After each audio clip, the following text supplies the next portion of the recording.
Bonjour, je suis Hakim La'alam et je vous propose ma chronique du mercredi 4 mai 2022. Elle s'intitule « Les mecs, ils tuent en toute impunité et toi, tu me parles d'écoute ».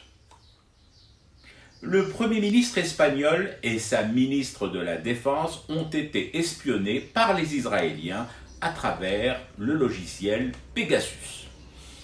C'est le genre d'information qui ne m'émeut pas, qui ne m'émeut même plus. Alors pourquoi je lui consacre une chronique? Bonne question.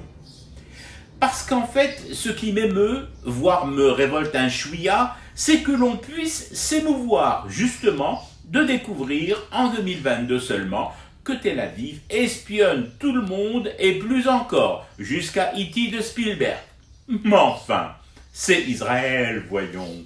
Qu'est-ce qu'un logiciel espion et des écoutes? Des broutilles à côté de tous ces miracles accomplis par Israël.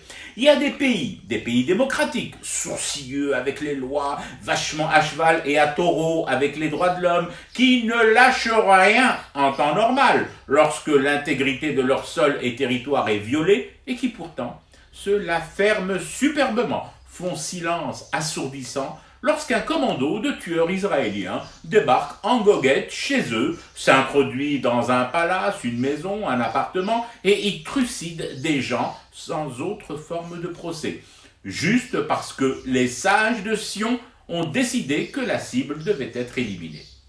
Il faudrait un soir d'Algérie sous forme de bottin téléphonique pour recenser de tels actes de terrorisme d'État. Et les pays ainsi visités, agressés et transformés en vastes scènes de crimes jamais vraiment élucidés se taisent.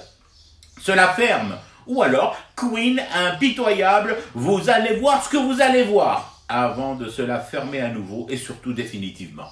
Parce que c'est Israël. Parce qu'Israël peut écouter qui elle veut où elle veut. Parce qu'Israël peut empoisonner n'importe qui, n'importe où.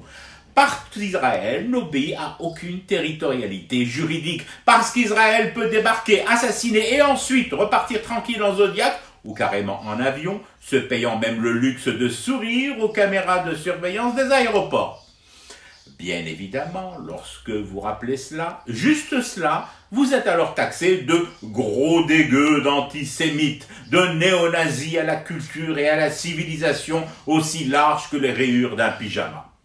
Pourtant, s'il y a bien un endroit où cette impunité crade sera toujours dénoncée par le gros dégueu que je suis, c'est bien ici.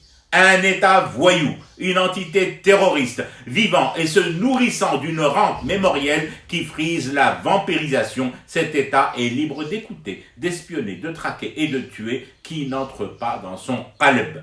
Si c'est être antisémite que de dire et de rappeler cela, alors oui, je suis un anti-sioniste.